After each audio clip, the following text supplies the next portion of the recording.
Hello mga kasarap, good afternoon. Yan po, bali few hours pa lang na umuulan dito sa Raisin Eatery. Ganyan na yung effect niya pagka sobrang matubig yung ulan. Kanina halos lagpas na yan dito oh. Pero ang taas pa rin kasi kabilaan na siya. Pati sa may bandang Ayuman. Tsaka yung maalala ko yung dati naming katapat na tindahan ng mga kubo. Siguro mga 3 days na nawala sila. Hindi ko alam kung tapos na yung kontrata o talagang hindi na sila uupa. Pero may pwesto pa naman sila dyan sa may Waterwood. Tsaka dyan sa may tapat ng Unitap.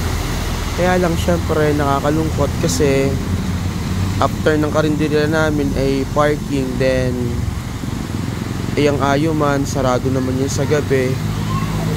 Tapos usually pag Christmas or event may okasyon, sarado din tong vulcanizing tsaka yung Hebrew. Kami lang naiiwanan dito pagka ganyan, tulad ng Pasko, Undas, mahal na araw, bagong taon. Kaya yun lang, na-share ko lang na nakakalungkot kasi nabawasan naman kami ng kapitbahay. Hopefully sana may umupa, tsaka sana wag karinderya para hindi namin makalaban.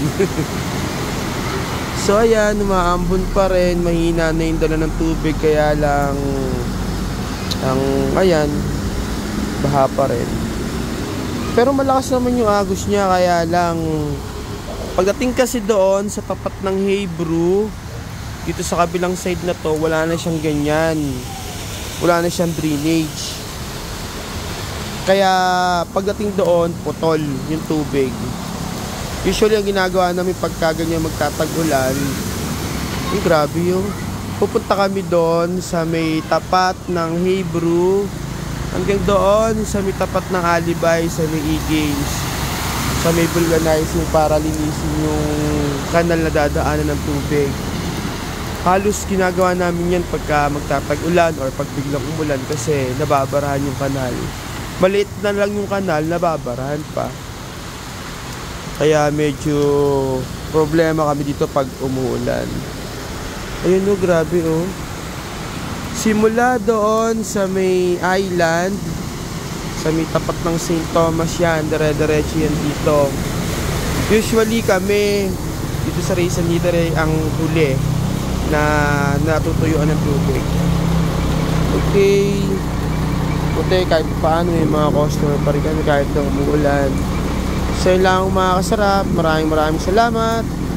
Bye-bye.